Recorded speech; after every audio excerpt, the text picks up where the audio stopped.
Preseason is a time for depth to show up, and for the Washington Commanders, they showed up big in a 20-7 win over the Miami Dolphins.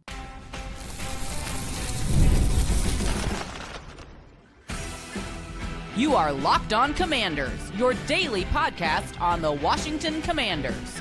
Part of the Locked On Podcast Network, your team every day. Welcome inside today's episode of Locked On Commanders. I'm your host, your guy on the ground, David Harrison. And on today's episode, quarterback Athan Kaliakmanis showed why the offense is creating answers. But first, Washington's depth turned reserves into proof of concept. The Washington Commanders depth chart showed up for you on the screen or in the stadium the way that they've been showing up for us at training camp all month long. And if you haven't gotten to see your Washington Commanders in action until Friday nights, I was really happy with the way that things turned out at the end of the night, because you got a really good glimpse yourself of what you've been hearing me and others talk about here during training camp all month long. And look, it didn't start, the most amazing way. The Miami Dolphins came out and started off with their starters going up against a Washington Commanders group made up of mostly reserve players. I mean, the only people that were on the field that we expect to be starters or heavy rotational players were Sonny Styles and Leo Chenal. And truthfully, I don't think Leo Chenal is going to be a quote-unquote starter per se. It really just kind of depends if they start with two linebackers or three on the field. When they start with three, then Leo will get a start. But when they start with two, Leo's not going to be on the field. Sonny Styles will be a starter. So really, you got 10 reserves / rotational players, and then you got Sonny Styles on the field. Meanwhile, the Miami Dolphins pulled out their starters for that first drive, including quarterback Malik Willis. Yeah, the Miami Dolphins went down the field and they scored a touchdown. But I will say this. If your starting unit goes up against a team's second unit, where the only player on the other side of the ball that is a, at least as much as we can for sure, day one starter for the regular season is a rookie linebacker playing his first NFL game, right? So let's keep all this in context. And it takes us 14 plays and more than 7 minutes to put together a touchdown drive. Like, yeah, you like the touchdown. You like the touchdown drive. Don't get me wrong. Those are all positives if you're the Miami Dolphins. But for me, if you're the Washington Commanders defense, you're the second team defense. Like I said, you only got one starter on the field, and that starter is a rookie. I actually feel pretty good about the fact that you made that starting NFL offense go 14 plays to get that touchdown. Like, they earned every single inch, every single yard. And they actually didn't earn it because you had two penalties. Now, granted, the Antonio Hamilton penalty was declined because the pass was completed, so that one's kind of a wash.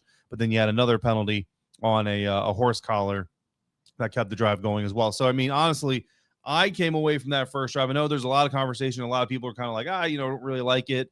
How they let the Dolphins go down there, and they weren't this is the second team D-line. Like, there's no Odafe Owe, there's no Caleb Chason, there's no Daron Payne, there's no Javon Kinlaw. I mean, things are vastly different. And yeah, that's the truth in the NFL. I had a text from one of our Everyday Club members who said, basically, this is proving to me that if the starters get injured, this team is not going to do well. Yeah, but I think that 32 NFL teams would say that as well, especially to the extent of 10. If 10 of your defensive starters get injured, I will tell you this. There are a lot of NFL defenses right now in the league that if 10 of their defensive starters are not on the field going up against a starting NFL offense, it's not going to take 14 plays to score on them. It's going to take a lot fewer plays. In fact, if you reverse the roles, if Jaden Daniels, Terry McLaurin, Stephon Diggs, Ja'Cory Krosky-Mary, if those guys are all on the field, Chigakonkwo against the Miami Dolphins second team defense, oh, buddy. I mean, I don't know if that drive gets to 5 plays before they find the end zone. Anyway, so again, a little bit of context, a little bit of perception there. I know that there are some people who disagree with my perception, but hey, that's why perception is interesting, because it's unique and it's different for everybody. But from there, the Washington Commanders' depth did take over the game because the Miami Dolphins started playing with their depth. You had like on like, same level on same level. The Washington Commanders from there produced 3 interceptions, a fourth down stop, and scored 20 unanswered points on the way to a 20-7 preseason week 1 win. And for me, a lot of confidence in what they're building right now has to come out of that result from a scheme standpoint. So again, the Dolphins start with their starters. We already talked about all that, but the Commanders from that point on didn't allow a single point. Settled down after that opening possession. Quan Martin got an interception. Ale Cajo got an interception.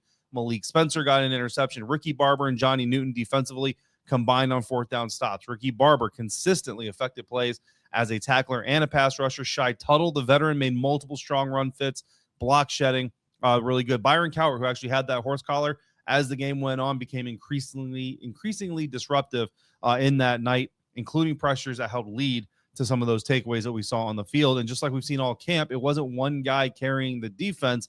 You had different levels of depth, different guys on the depth charts producing opportunities. And offensively, man, the young running backs really showed up. Robert Henry Jr., Kaytron Allen, 2 rookies, 1 drafted, 1 undrafted, really became the offensive story of the night. Robert Henry Jr., 12 carries, 75 yards, and a touchdown. His 2 biggest runs, which Everyday Air Club members, I do plan on doing a film study at some point this weekend on Robert Henry Jr.'s 2 biggest runs of the night. You'll get that as a bonus file for being a subscriber.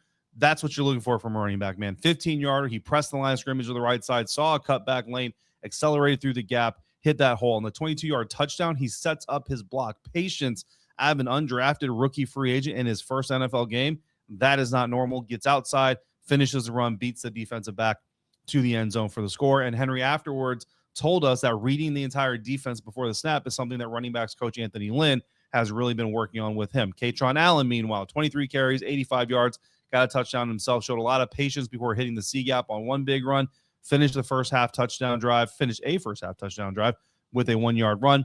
Late in the game, Miami knew that Washington Commanders were going to come out and try to run out the clock. Still, Kaytron Allen able to convert against that defense. Kaytron Allen said after the game, contact and interior running really helped him get locked into that game. We knew it.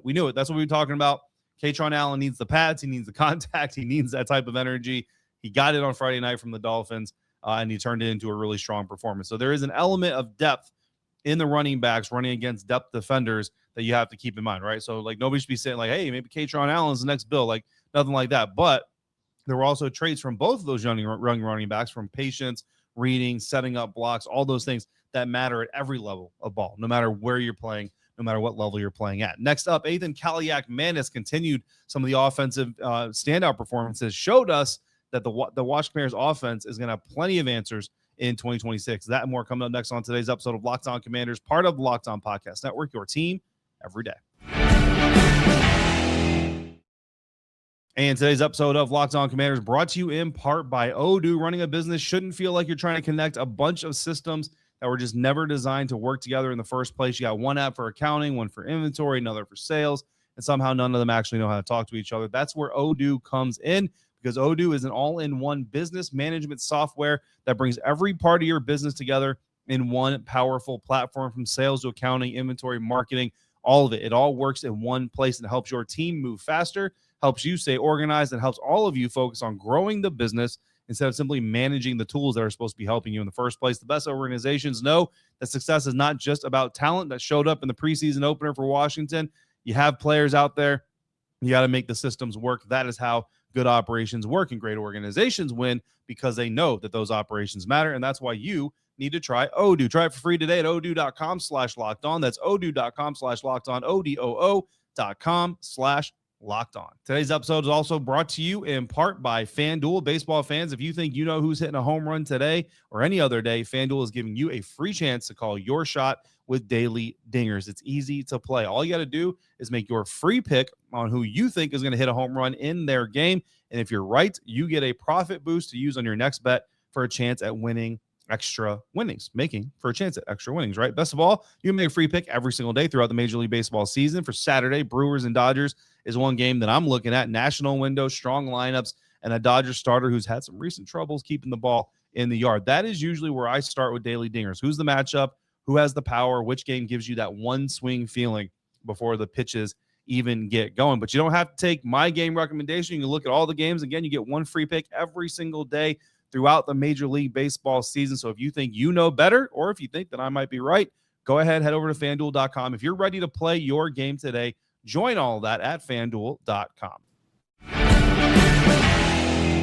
Athan Kaliakmanis showed us why the Commanders offense is creating answers for their quarterback. Thanks for making Locked On Commanders your first listen of the day every day. To the everydayers who come through for every single episode, I appreciate you coming back through again for this one. I want to thank all of you as well for visiting WUSA9.com, where you can check out my written work covering your Washington Commanders as well. 7th round quarterback rookie Athan Kaliakmanis, looking like the 3rd best quarterback on the roster right now after one preseason game. So we're only a third of the way through. No reason to crown anybody yet. No reason to exalt anybody yet. But this is kind of what showed up when we got to the offseason program even. You look at Athan Kaliakmanis, you look at Sam Hartman, and it was just kind of clear from the jump that from an arm level or arm talent level, Athan Kaliakmanis kind of has that advantage there, right? Where Sam Hartman has the advantage is the experience. He's been through a couple of NFL training camps. He's played some preseason games. He's been through the practices, been through the meetings, gotten all that development and growth, all those things, right? The mental side of it, the IQ side of it,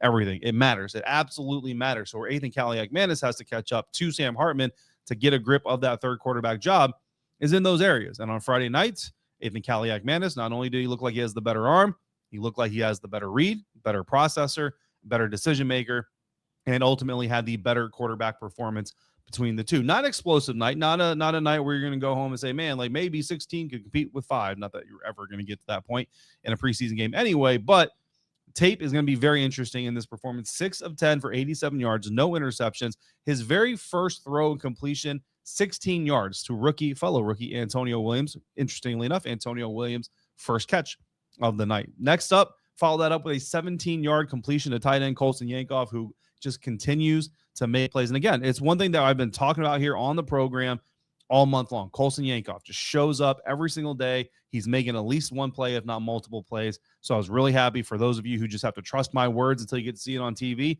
You got to see it on TV Friday night. Had a really, just beautifully layered pass Athan Kaliakmanis had to Jacoby Jones. And Jacoby Jones, man, I'm telling you right now, 9.9 times out of 10, he brings that bad boy in. That Friday night was that 0.1 time where he's going to drop that thing. It was really unfortunate. Later on, the two did connect for a 28-yard pass. Showed really good composure. Athan Kaliakmanis did under pressure on a third down completion to Jaden Bradley. Did take 2 sacks, and those things absolutely matter, and that's where you see a little bit of the youth and inexperience in Athan Kaliakmanis come in. He himself acknowledged to us in the scrum after the game that he had to get the ball out quicker, can't take those losses, things like that. But I think the real big takeaway here is not just the way that Athan Kaliakmanis negotiated the offense, took advantage of some of the opportunities. It's the fact that the passing concept is creating answers at a rate that it really is, and it showed up regardless of who the quarterback was. De'Ami Brown and Luke McCaffrey were both open on Sam Hartman's interception. Ben Sinnott was open in the middle of the field on a third down completion that went to Treylon Burks. So you had 2 receivers open on that play. On another play, Jaylin Lane, Antonio Williams, and Luke McCaffrey were all available on another play. Jaylin Lane repeatedly separated, made difficult adjustments to multiple balls made, specifically one on a 17-yard catch that put Washington at the Miami 4. I know Jaylin Lane's agent was really excited about that play because he clipped it and shared it on social media. There were several instances where the quarterback had more than one viable option, and you absolutely love to see that, because what has David Blah been talking about since he got hired, since they got hired? What have we been talking about? What have we been obsessing over, right? Beginning of training camp, first 3 days, what were we obsessing over? Receivers not coming open fast enough. They're not giving the quarterbacks enough answers fast enough, in structure, all those things. You got an opportunity to see it. And if you're an NFL Pro subscriber, you can go back and watch the old 22 and you can see it. Answers all day, all night, multiple answers on most plays. If you're asking whether or not the structure of the offense is consistently creating answers for the quarterbacks last night, you got that answer. You don't just have to take my word anymore for it. You got your answer, because for as much as was missed by quarterbacks like Sam Hartman and some of the other processing last night, when Jaden Daniels gets back on the field, yeah, the defense is also going to be better, right? So that's going to absolutely matter. But the quarterback reading the field, the processing, the decision-making, the ability to pull the trigger, also going to be a lot better when the regular season arrives. And the guys who are going to provide those answers on the field as receivers are going to be a lot better. Speaking of the guys who weren't playing, were absolutely still involved between drives. Inactive players were on the tablets. They were involved in the sideline discussions. They were helping the guys actually taking reps and snaps, make adjustments. Those guys were up on their feet on the sideline, watching the action, encouraging guys as they came back to the sideline. Dan Quinn said afterwards that the players getting no snaps still absolutely had a responsibility to give the players in the game, quote unquote, unbelievable support. And DQ said he came away very happy with how those guys did exactly that. And that was visible during the game. You saw these guys going out there making adjustments in game. And again, it goes back to our training camp notes. How many times have I told you from a training camp practice that this unit or that unit or this player or that player kind of struggled to begin with, but as the practice went on, we saw them get better in real time. You saw that same type of effect in the game on Friday night. So again, when things are translating from camp to the game, from camp to the joint practice first, then to the game, you feel a lot more confident about what you're seeing as you're developing. And that's probably the most encouraging thing I think you can take away from preseason game number 1.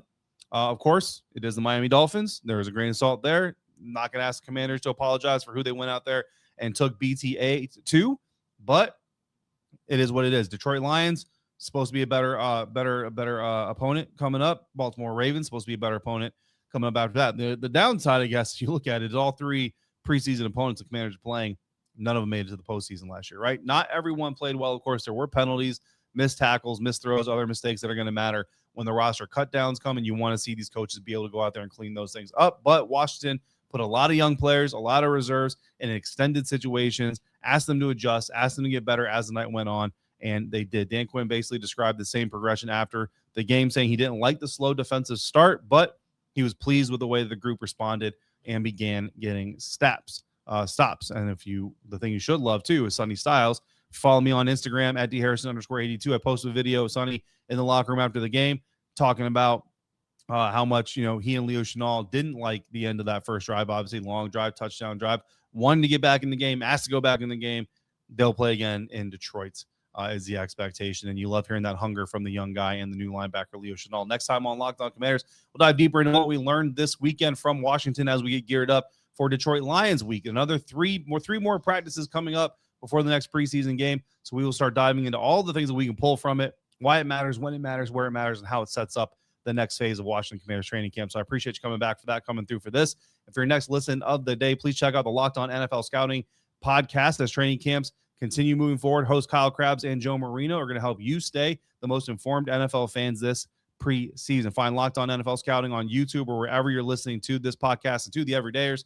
As I do every day, I want to thank you again for coming through yet again today. And to everybody, till we meet again, if you're out and about, please be safe, please be kind. We will talk again real soon right here on Locked On Commanders, part of the Locked On Podcast Network, your team every day.